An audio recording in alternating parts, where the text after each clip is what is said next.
All right, good morning, everyone. As we go live here this morning, hi from South Dakota and Idaho, my friends Doug and Honey with us already. So come in and join us. This is our mindfulness moment. Sorry, my hair's a wreck this morning. And this is just our spiritual practice for many of us who have lost our church community due to all kinds of craziness going on there.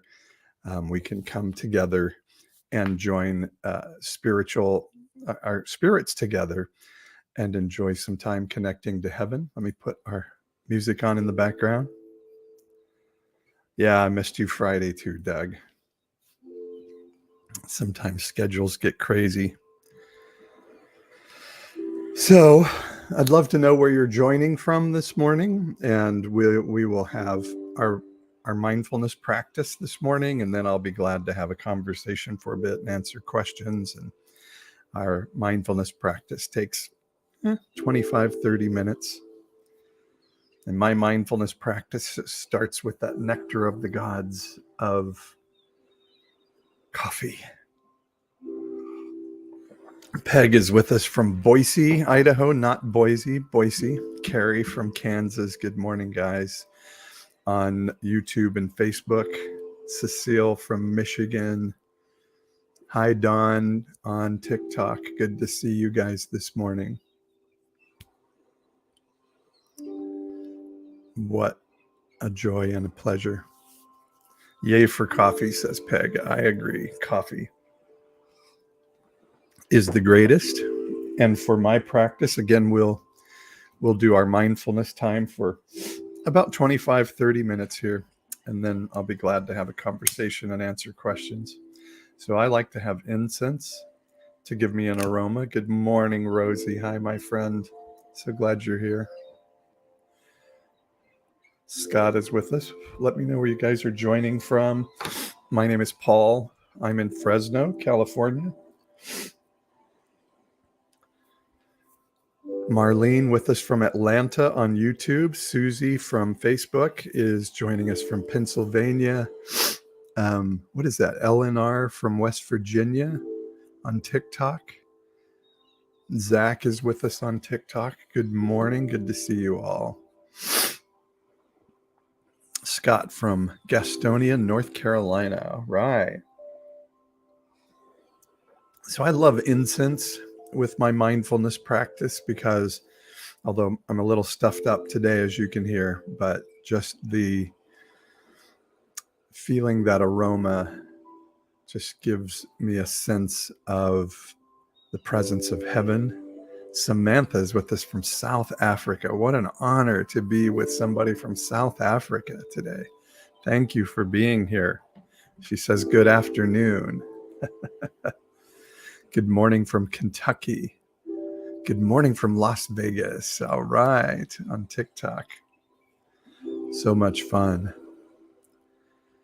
So as a growing up Christian, I was taught the practice of prayer and perhaps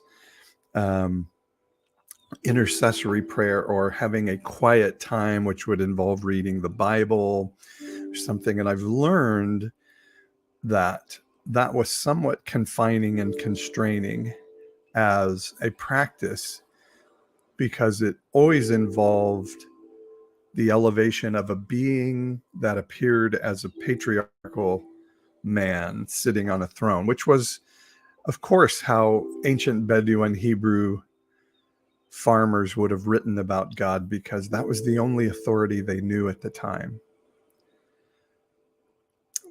But now we have a greater understanding of science, of the world, and we can look at God as an interactive spiritual being. The Bible even says God is spirit, and those who know him worship in spirit and in truth. That God is not a him to be talked to, but rather a spirit to walk with in partnership. And so my practice of quiet time is very different now. in that I get to connect my spirit that's inside this portable, temporary container of a body and elevate that spirit outside of this little finite space to connect to heaven. And that's what we do here on Mindfulness Moment. And so I have my incense burning to bring in the aroma and sensation that comes with it. And I see your questions, guys, on TikTok. And Scott, thank you for that question. I'll be glad to answer questions after we were done. Scott, we'll walk through it together. And Scott says, "How will I know when the spirit is with question mark?" We'll walk through it together, and we learn the sensations of that. So thank you for asking. And those who are asking other questions, I'll be glad to hit those after we do our practice here. Let me get my TikTok camera adjusted. So let's start with just first honoring one another. I am so honored to have this moment with you. And so through seeing your names on the screen and your locations, I connect my spirit to yours. I honor the beauty and the inherent value of you. In yoga practice, we say namaste, which means the light in me recognizes the light in you. And so I just recognize the light of life in you and the value of you this morning and connect myself spiritually to you and offer my spirit to connect with you.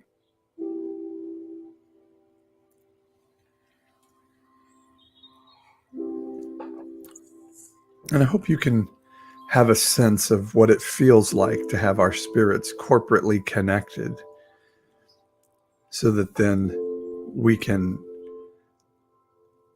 connect with the spirit of heaven together corporately as well. And I think there's something that gives us sort of an extra sense and an extra power of it all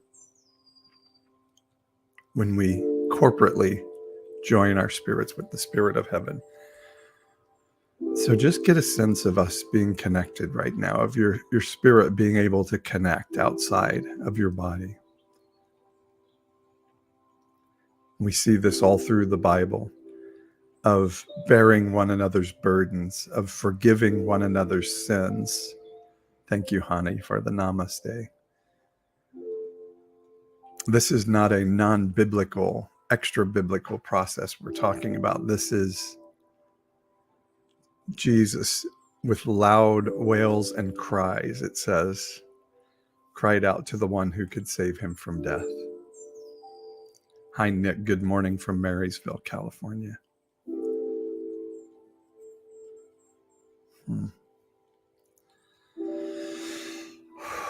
Let yourself breathe this morning. If there's anxiety for the day, take that anxiety out of your brain, set it aside, say, I'll have a chance to pick that up later and put it back and take it with me. And if you're on TikTok particularly, don't let yourself get distracted by the trolls. Haters gonna hate. Christians can't help themselves. They just have been taught to hate and they know nothing else. Particularly right-wing Christians. So just don't allow them to interrupt your practice and your peace this morning. That's right. Scott says on Facebook, trolls everywhere. Yeah.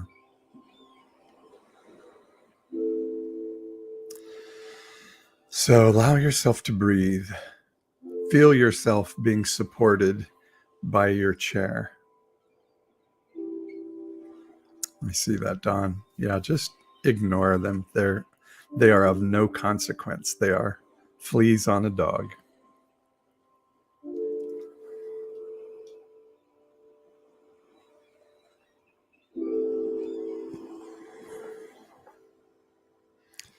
So feel your chair supporting you. You don't have to have a lot of effort to be comfortably seated. Just let your chair support you.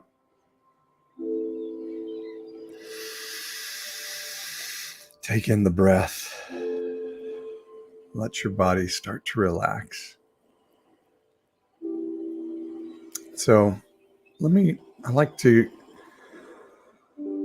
start with a meditation from the Bible. I am a follower of Jesus, and that makes me tend to look to the Bible, which is our best record of the personhood of Jesus. And some would say Jesus never existed, and I don't really get into big arguments like that, because even if Jesus wasn't a real person, the story is still really cool and inspiring. And I'm going to go to Psalm 139 today to kick us off. Psalm 139 is a passage used by anti-abortion extremists. I would say they culturally appropriate Jewish text for Christian political purposes, and Psalm 139 is not an anti-abortion passage. It's actually a beautiful piece of poetry that's written to say there is a spirit of heaven that knows you and knows you personally. And that spirit is so familiar with you because that spirit knew you at the creation of the world, that the world was in fact, said the poet, created with you in mind, that there was a creative energy at the beginning of all of this that somehow knew you were going to love having this little animal in your house, a dog or a cat or a gerbil or a lizard that would be empathetic and sit with you, lick your face when you needed, that the world itself was created with you in mind. Psalm 139 does not say life begins at conception. It says the spirit of heaven knew you at the laying of the foundations of the earth.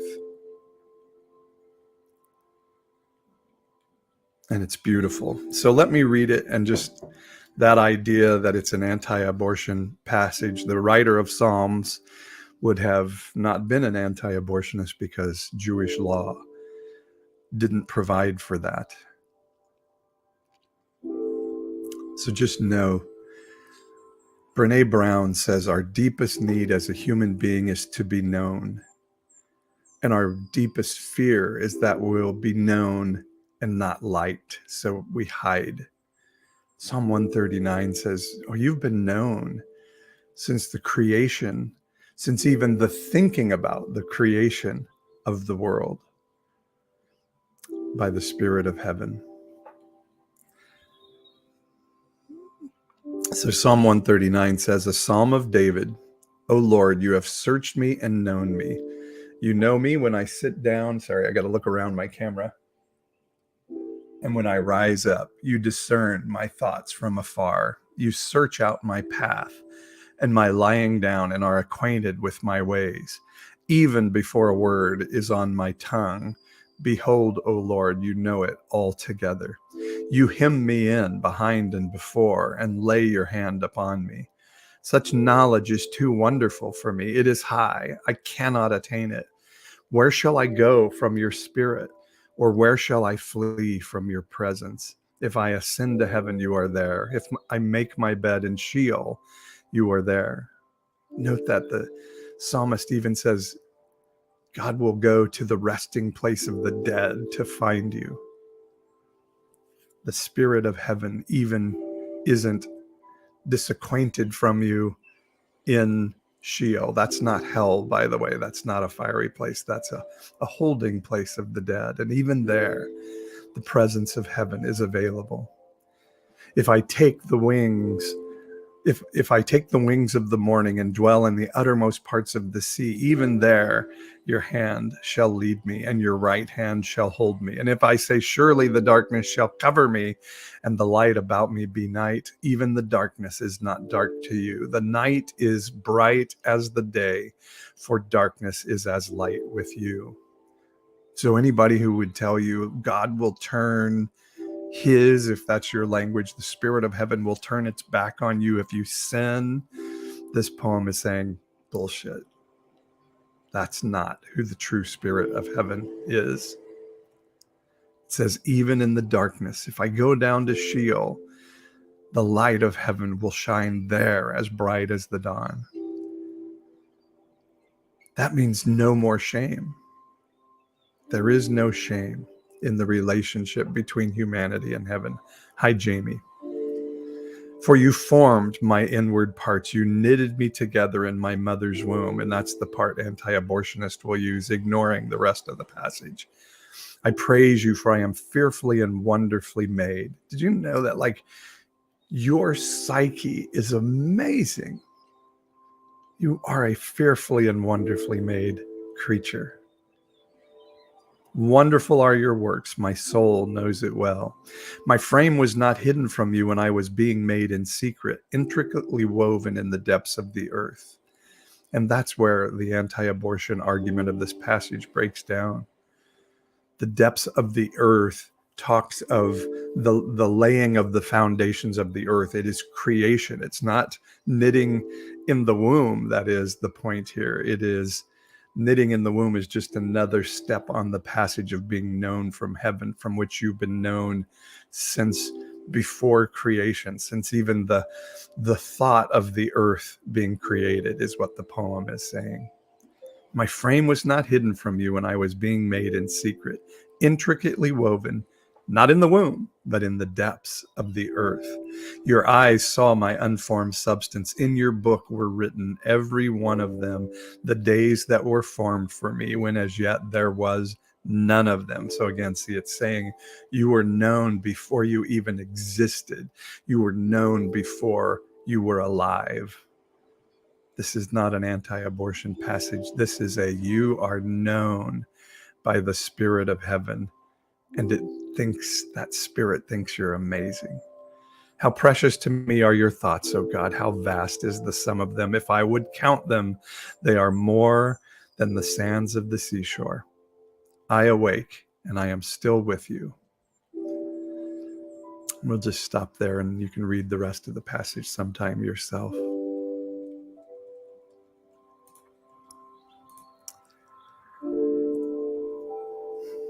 You are known, and you are revered and precious.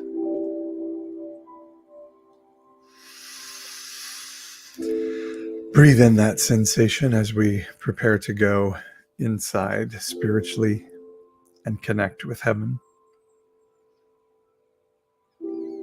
That even in your worst moment, you can't get away from the Spirit of heaven that is always pursuing you with love and goodness. Even if you were able to go to the depths of the land of the dead, even there, that beautiful Spirit of heaven would pursue you. It doesn't matter what you've done, how bad you think you are, how much shame your church put upon you. The Spirit of heaven isn't doing that. That's human beings.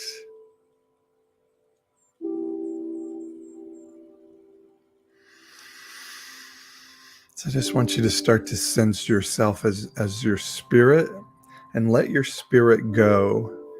You may even want to close your eyes and imagine yourself going to a really safe place, a place where perhaps imagined or real in your life that you were able to go and sense something spiritual and heavenly. For some of you, it may be a place in nature. It may be a place you used to go and sit and observe the world, and just see yourself now in your spirit, in your imagination, in your inner world. Go to that place and smell the smells, sense the sensations. If it's outside, the breeze blowing on your face, what would it look like? What would it feel like? What would it smell like to be there? Hi, Melissa from Cincinnati. And let's just corporately join ourselves in your safe place and invite the Spirit of heaven to join us in that place. So wherever you're sitting, what would it feel like for the Spirit of heaven to come and be with you there in that morning? in that space? What would it look like? Would it look like the God of the Christian tradition? If that's a safe picture of the spirit of heaven for you, then picture that fatherly figure sitting there with you. If that's not the picture you have of God, if you see something more spiritual and beautiful, allow that picture of that spirit to enter this moment with you. Scott, I see your questions and I'll get to them as soon as we get done with our practice here, okay? Just allow yourself to feel loved today, Scott. You are loved even in your worst moment. That's what we read about from the Psalm.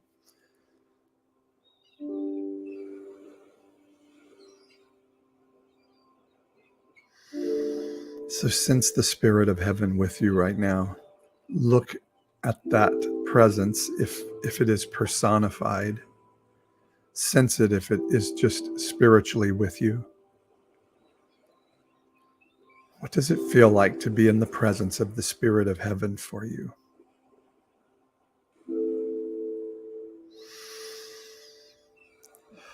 Good morning, Charles. Just let that feeling permeate you of this goodness and love of the divine sitting with you right at this moment, sharing nothing but love for you. What would that look like? What would that feel like? What would that mean? For the spirit of heaven to say, you've been known since before the creation of the world. Sorry, my alarm's going off. That the very world was crafted with you in mind.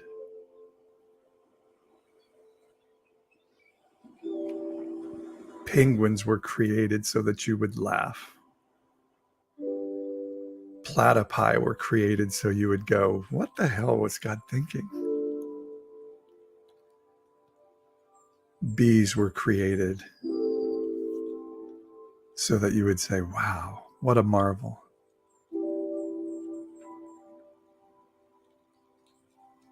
Love was created so that you could feel value and give value to others. Right now, I give my love to you, and we connect in love with the spirit of heaven.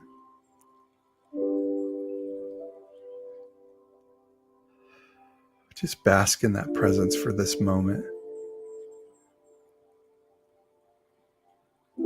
To be known and loved,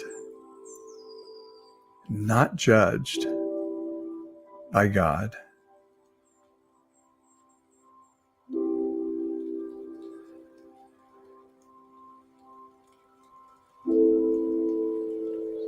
Now, you may want to ask a question of the spirit of heaven, like, what do I need to know about my family or my children or my future, my job? Or maybe you just want to ask, do you love me? Am I good? Am I worthwhile?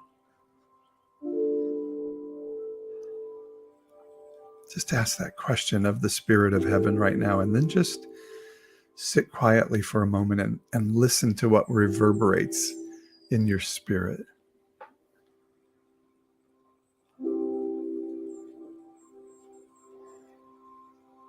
Just listen.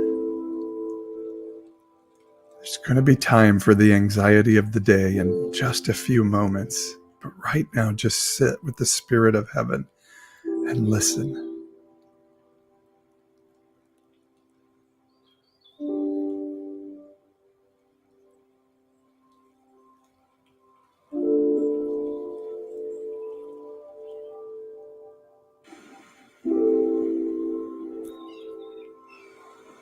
If you're hearing something that you want to make sure you remember, you can write it down or type it in to your device. Just don't get distracted. Maybe you can write it later or journal it.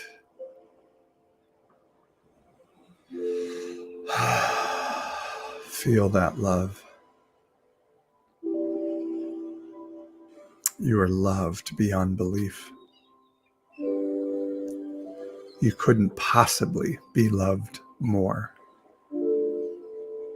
than in this moment of corporate connectedness with heaven. You cannot disappoint this love because it overwhelms any negative that comes around it.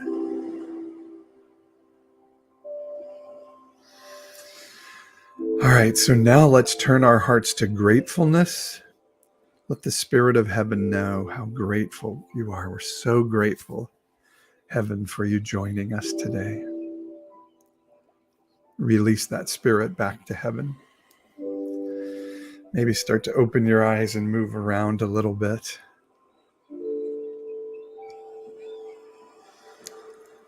And now let's have gratefulness for one another, for those who have joined you on the screen. Their names may be in the comments. You may have seen them scrolling through. We just say namaste today. The light in me acknowledges and honors the light in you. Now let your spirit start to come back into yourself, gathering yourself back together, getting prepared to move on with our day. It's been a lovely morning with you. Thank you for joining. If you'd like to share what you heard, you can do that. I'm going to stop our music now. You can do that in the comments. I saw Melissa say, the Spirit of Heaven said, am I worthwhile? So beautiful. Melissa said, Hani said that she had a sense of Mother God as well as Father God with her. Nick said, gratitude is easy once I get out of self. Susie says, I just learned a little nugget. Yahweh in Hebrew breaks down to Yah, the feminine, and Way being the masculine. God is truly non-binary. That is a fact, Susie. Jamie said, I love the song Known by Torrin Wells. I don't know that song. I'll have to check it out. Yeah. Amen. So we say, so be it. Mary says, good morning. I'm late. Sorry I missed it. So this will be preserved on my Post-Evangelical Pastor Paul YouTube channel, so you can go back and watch it. Melissa shared some hearts. We love you, Melissa. Thank you. Carrie on Facebook says, the love is there even if we don't feel that it is. Beautiful. Guys, hi, Guy. Guy says, I love the way you meditate. Reminds me when I'm taking, I don't know what that is. Shaolin? Sorry, Guy, I don't know what that is. I've never heard of that before. I'm sorry if I didn't pronounce it correctly. What are your thoughts? Did you guys see the Americans soccer team won against Iran yesterday? And it's interesting to see. It's martial arts. Okay, thanks, Guy. Jamie says the lyrics from the song Known are about being known and loved. Love that. Yeah, the Iranian, thank you for sending me the link to the song, Jamie. The Iranian reporter, first castigated the American soccer player after the game because I think he said Iran, and the reporter's like, it's Iran, let's get that straight. It's Iran. And then he asked the question of like, how do you represent a country in America that has such racial discrimination of you? And obviously that was a reporter probably sent by the Iranian government to try to cajole our guys. And the American soccer player had such a beautiful answer. He first said, let me begin by apologizing for mispronouncing your country's name. And thank you for educating me on how to say it correctly, which I thought was such a beautiful start when we're in a world where people are so defensive and so easily offended to say thank you for educating me. And then he said, I've been all over the world and we see racism and discrimination are everywhere. And he just had a beautiful answer that basically was saying, we're not there yet. We have work to do. One thing I wish he had said was, the beautiful thing about America is we get to disagree with what our government does. We get to speak out when we see oppression occurring. I agree. Melissa says, God bless the Iranians who are standing up to the oppression. Oh, Peg, I didn't see what you said. Peg on Facebook says, if I'm capable of love, the spirit of heaven compounds and multiplies. That's beautiful. Jamie says, I can barely sing the words to the song known. It's beautiful. All right. Thoughts, questions. Scott, are you still here? Let me know. I saw you were asking some questions earlier about forgiveness. And just let me know if you're still here. I'll be glad to answer those. Appreciate being with you guys today. Oh, I got to put on my earrings.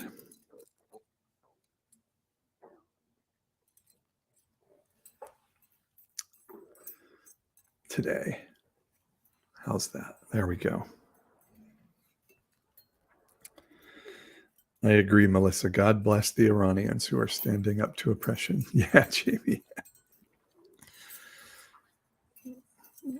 Make people really happy or very unhappy. I love coffee. Did you guys understand what I was saying about Psalm 139 and how I think it's really important to note? Honey was just wondering where they went. Yeah. That it's important to note Psalm 139 and Jeremiah 1 are often used as anti-abortion passages, and they just simply are not anti-abortion passages. And Psalm 139 is not a passage saying life begins at conception when you're being knitted in your mother's womb. Thank you. Oh, I can't see your name there. Don. Thank you for saying you love him. Psalm 139 is not a passage about being knitted in your mother's womb. It's a passage about being known. It's poetry. It's not a theological writing. It's a poetic writing. And it's about being known from the laying of the foundation of the earth. Rosie says, love your nails. You need to get some fancy dancy artwork. I don't know that I don't disparage anybody. I just kind of like just the clean color look. I'm not sure I want to do the art. I just may not be my personal preference. Paul says brainwashing at its finest. Haters gonna hate, man.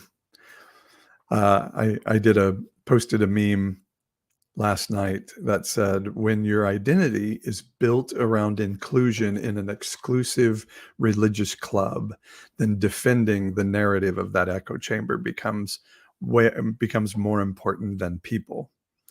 And that's why I believe the highest command is love God, love your neighbor as yourself.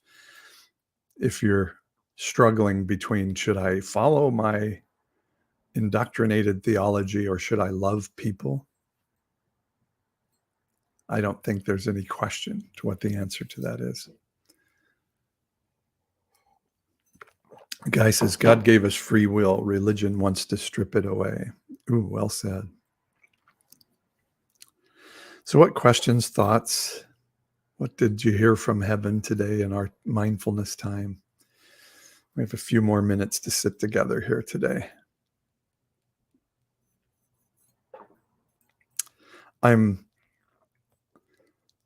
Samantha, my South African friend, says, working with animals daily, I feel like I see the Spirit of God in its purest, most innocent level, so raw, so powerful, and yet shows more about the love of God and the type of unconditional love Jesus spoke about all the time.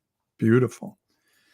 Beautiful. Carrie on Facebook says, exactly. Religion is fear-based. And if something is fear-based, it's not based in love. Ooh, love that. Love that. I am very concerned on some post I did recently about, I believe Christianity is at the foundation of hatred towards queer people, and particularly in this season, trans people. And I've literally had Christian people on my page saying they were happy about what happened in Colorado Springs to the LGBTQ plus affirming club. And it just shows how American right-wing Christianity today steals humanity.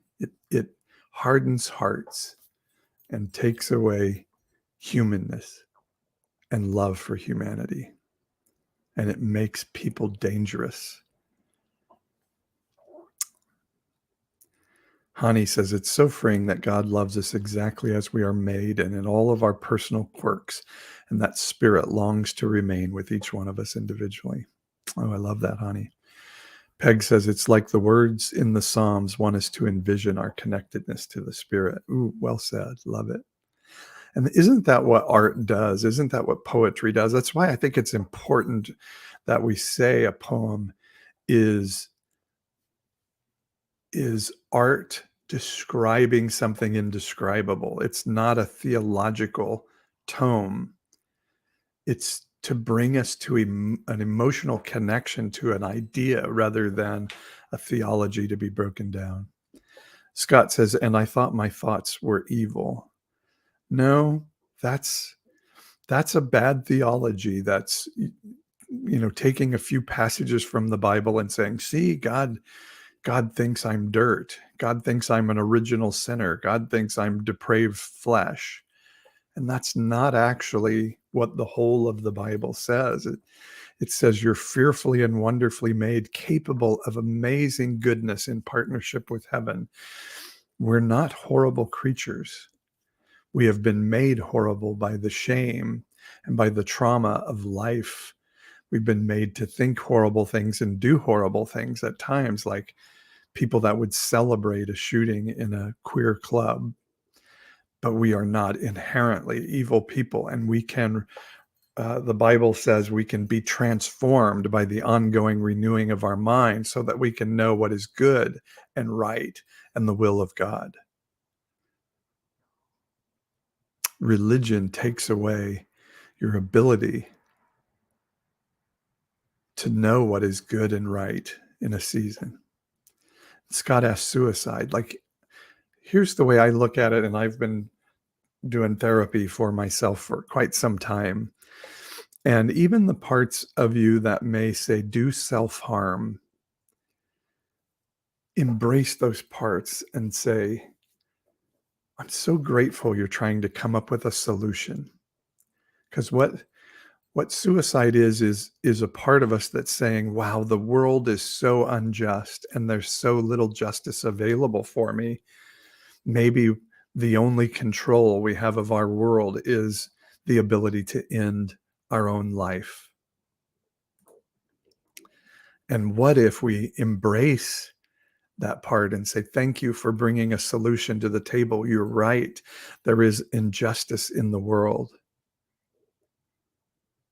But your solution takes away hope and is too permanent. Let's see if we can find another way together.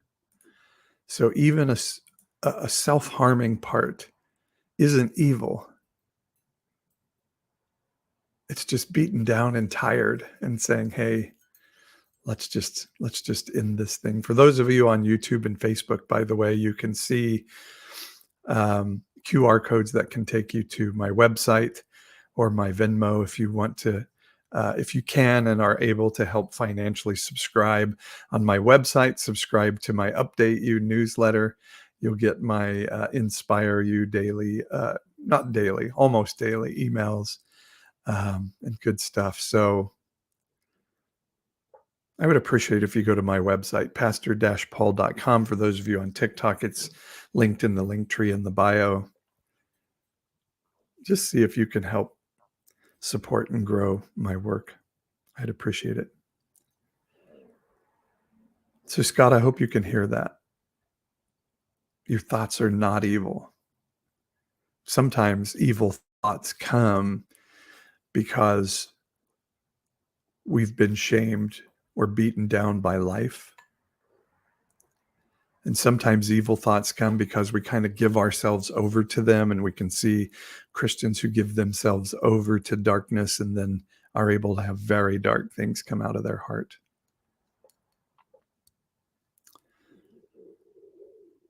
But humanity is inherently good, built with a heart searching for justice and goodness. Greta says, "Thank you for reminding me of the love of Christ when the church just tries to show some man-made up hate." That's good, Greta. Scott says, "Yes, I'm glad, Scott, that you're hearing that."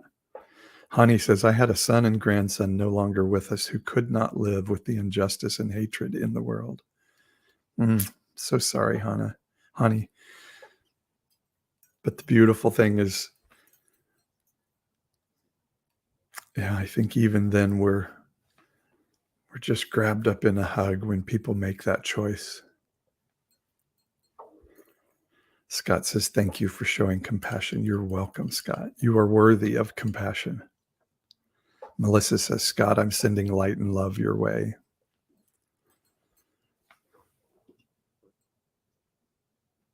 Are you affiliated with a certain denomination? No, I was ordained in the Vineyard Association of Churches, but I'm not affiliated with a denomination. I just try to chase after Christ. Thought Sins sounds like Minority Report, the Christian edition. We are created in God's image after all. Yeah.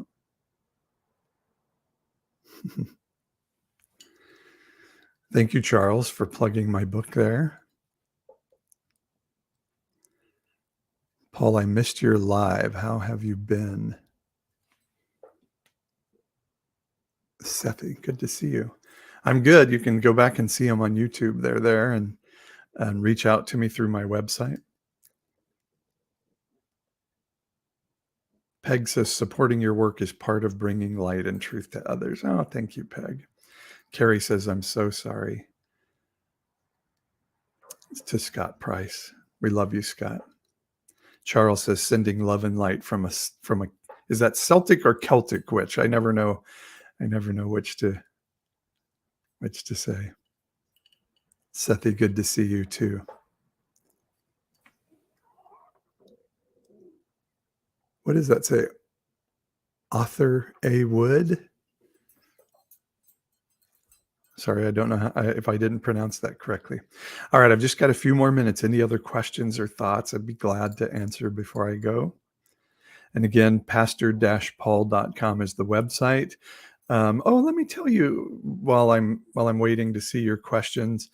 I have a mentorship program. It's brand new, and I'm enjoying it so much. And it's called Deconstruction You, and it's you can see it on YouTube and Facebook, and on TikTok. I'll just tell you, it's for those who've left behind their church, but not their faith and spirituality. And so it's a mentorship program. I take on the big topics of rethinking faith, like who is God and what is sin and how do we read the Bible now, and questions like that. What does the cross mean, and atonement? Is there a hell? We take on all those questions, and I'm not going to tell you what to think. I'm going to give you opportunity to think about these subjects differently with an online study guide. We read my book together, and walk through the book. Joseph comes to town. In fact, Peg and I just had our first one-on-one last night. She's in our Deconstruction You mentorship. Then tomorrow night, all of my mentees are going to get together and get to meet each other on a Zoom meeting. And so Deconstruction You, that's my mentorship program for those of you who are rethinking faith. And that's not a journey you should walk alone. We walk it in community together. And so it's priced really, I think, very inexpensively. I wish I didn't have to charge for it at all, but I have to have food and have to have a house and all of those things too.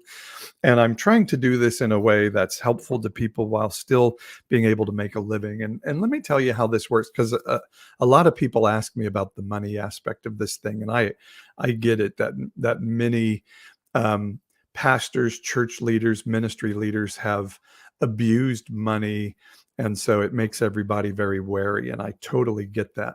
But here's the model I'm trying to put together. Um, Jesus, when he traveled from town to town, the tradition there was when a teacher came to town, the people of the village would put the teacher up, house their posse that was walking around with them, feed them, take care of them for as long as they kept them there. And sometimes it would be weeks at a time. And Jesus was traveling around with like hundreds of people following him around, and men and women. And so we know from the Bible, for one, that there were at least two women that are named in the Bible who were major funders of Jesus' work and ministry. And then what would happen is when he would go to a town, they would put him up, they would feed him and his disciples and everybody coming around with him. Like I said, maybe 120, 150 people. The village would put them all up, feed them, take care of them.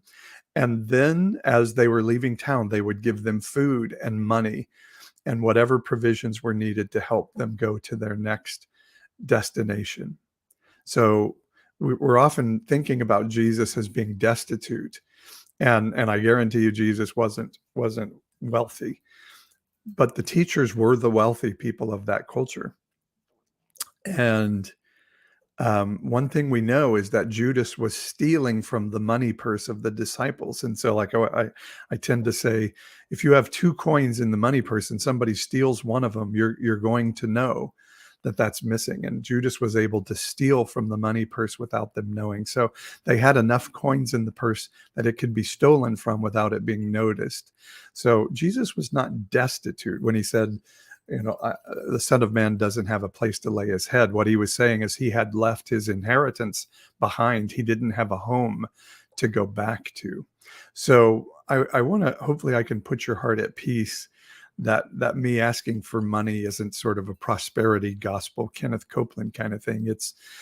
And so I try to do it, since it's not our culture, that you're going to take care of me and give me food for teaching, then I have to find another model. And since I don't want to do the missionary fundraising or the tithing past the plate model, then I do a subscription and service, fee for service model. And so that's why I charge for my Deconstruction U biblical theology mentorship. And I have a Reconstruction U well-being coaching program that we talk about identity and purpose, and really start to recraft your self story. So that's a long way of saying, would you go to my website, pastor-paul.com, and check it out.